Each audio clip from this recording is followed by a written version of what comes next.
Educational creativity চ্যানেলে সকলকে স্বাগত। SSC second SLST 2025 PG teacher ও নবম দশম টিচারদের মধ্যে বিশাল দ্বন্দ্ব। আমি এখানে কারোর বিভ্রান্ত করতে আসিনি, প্রথমে বলে রাখি। এখানে কারো ফ্রেশারদের পক্ষেও নয়, আমি 11-12-এর টিচারদের পক্ষেও নয়, বা 9-10 টিচারদের পক্ষে নয়। এটা হতে চলেছে বা এই ধরনের তথ্য সামনে এসেছে বলেই আমি আপনাদেরকে এটা উত্থাপন করছি বা সবাইকে জানাচ্ছি, বা সবাই এই বিষয়ে অবগত হচ্ছেন। সবাই কিন্তু বিষয় সম্পর্কে জানেন না, বা অনেকে জানেন। তো ইতিমধ্যে আপনারা জানেন যে পিজি টিচাররা আলাদা করে, কয়েকজন টিচার বা সবাইকে আমি জানি না, তারা পিজি যারা স্কুলে চাকরি করতেন তাদের আলাদা করে নাম্বার নেওয়ার জন্য, যেখানে পিজি স্কুলের শূন্য পদে বা পিজি টিচাররা নবম দশমের টিচাররা পিজি সমতুল্য নম্বর না পায়, এরকম একটা বিষয় নিয়ে তারা একটা মামলা করতে পারে কি, বা গেজেট ক্লারিফিকেশনের জন্য কোনো একটা পদক্ষেপ তারা নিতে চলেছে হয়তো। তো সেই রকম একটি সাবজেক্টের উপরে একটি তথ্য বা হিসাব নিকাশ আপনাদের সামনে আমি তুলে ধরবো। তো চলুন, ফ্রেশারদের কি সুবিধা আছে, এখানে কি ফ্রেশারদের কোনো সুবিধা রয়েছে, সেই বিষয়টা এখানে কিন্তু আলোচিত হয়েছে। আবার কি মামলা হতে পারে বা ক্লারিফিকেশন চাইতে পারে, সেই বিষয়টি কিন্তু পুরোপুরি এই ভিডিওতে আমি বলবো। তো দেখুন, একটা সাবজেক্টের উদাহরণ দিয়ে এখানে বোঝানো হচ্ছে 2016 সালে পিজি পোস্টের জন্য ইতিহাসে জেনারেল একটা সাবজেক্টের কথা এখানে উল্লেখ করা হয়েছে। ক্যাটাগরিতে ভ্যাকান্সি ছিল 68টা, জেনারেল ক্যাটাগরিতে ভ্যাকান্সি ছিল 68টা 2016 পিজি পোস্টের। 2025-এ হয়েছে 179টা। তাহলে 179 মাইনাস 68 মানে 111টা উদ্বৃত্ত ভ্যাকান্সি, মানে অতিরিক্ত ভ্যাকান্সি 111টা। 68টা পিজিতে যদি চাকরি পেয়ে যায় ইতিহাসে, তাহলে উদ্বৃত্ত ভ্যাকান্সি পড়ে থাকছে 111টা পিজি পোস্টে। বর্তমান স্কুল সার্ভিস পরীক্ষায় 216 এর টিচারদের কাছে প্রমোশন বা ডিমোশনের পরীক্ষা নয়, শুধুমাত্র যোগ্যতা নির্ধারণ পরীক্ষা।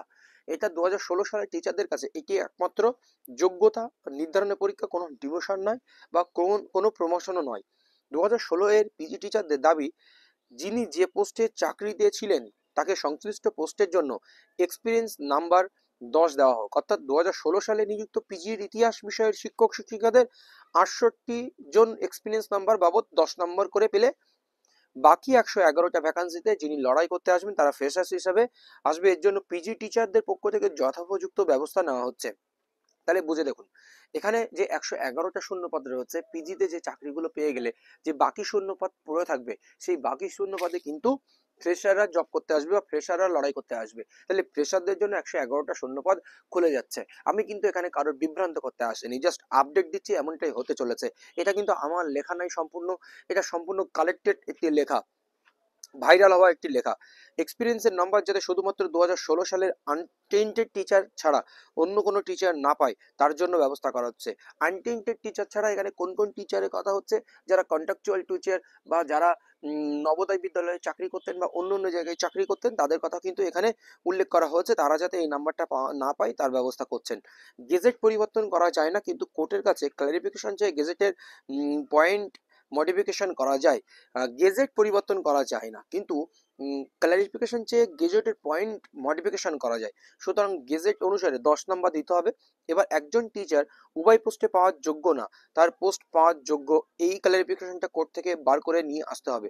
অর্থাৎ যিনি যে পোস্টে চাকরি করতেন সেই পোস্টেই যাতে এক্সপিরিয়েন্স নাম্বারটা পান তার ব্যবস্থা করা হচ্ছে। তার মানে সে 9-10ও কমপ্লিট করবে, 11-12-এও কমপ্লিট করবে, কিন্তু সে যেন শুধুমাত্র 11-12-এ চাকরি করলে সেখানেই 10 নম্বর পাবে, আর সে যদি 2016 সালে 9-10-এ চাকরি করতেন সেখানে 10 নম্বর পাবে। তাহলে সে তার সেই পোস্টে ফিট হবে। এছাড়াও 2016 সালের পিজি টিচারদের স্বার্থ সুরক্ষার্থে বিশেষ ব্যবস্থা করা হচ্ছে, যাতে তারা তাদের পোস্টেই বহাল থাকতে পারে। এই সমস্ত তথ্য কিন্তু সামনে এসেছে। এক্ষেত্রে ফ্রেশাররা নবম দশম ও 11-12 উভয় ক্ষেত্রে ইন্টারভিউতে সুযোগ পাবে এবং চাকরিও পাবে। যাই হোক, এটি একটি ইতিহাস শিক্ষকের লেখা, উনি এটা লিখেছেন বা তিনি হয়তো এই সমস্ত বিষয়ে ইনিশিয়েটিভ নিচ্ছেন, সেই জন্য আপনাদের কাছে শেয়ার করলাম। এখানে 9-10-11-12 সবাই তাদের পোস্ট সংরক্ষিত করতে পারছেন, এবং ফ্রেশাররা এক্সট্রা বা উদ্বৃত্ত সিটে কিন্তু লড়াই করবে। এটা হচ্ছে শুধুমাত্র ইতিহাস দেখানো হলো, এটা কিন্তু প্রত্যেক সাবজেক্টের ক্ষেত্রে একই পরিস্থিতি তৈরি হবে। এবার দেখুন, এই সম্পর্কিত যদি বিস্তারিত আপডেট আর আসে, যদি মামলা হয় বা গেজেট ক্লারিফিকেশনের চাওয়ার জন্য সুপ্রিম কোর্টে বা কলকাতা হাইকোর্টে যদি কোনো মামলা হয়ে থাকে, সেই বিষয়ে আপনাদের সামনে আমি বিস্তারিত তুলে ধরবো। তাছাড়া এখন আপাতত কোনো খবর নেই, কিন্তু এই নিয়ে চুলচেরা বিশ্লেষণ চলছে বা ডকুমেন্টস কালেকশন চলছে, বা এই নিয়ে তারা ক্লারিফিকেশনের জন্য কোর্টে দ্বারস্থ হতে পারে, এইটুকুই খবর কিন্তু আমার কাছে রয়েছে। ধন্যবাদ। পরবর্তী আপডেট পেলে অবশ্যই আপনাদেরকে দেব। আর আমার চ্যানেলে নতুন হলে অবশ্যই চ্যানেলটি সাবস্ক্রাইব করে বেল আইকনটি প্রেস করে পাশে থাকবেন।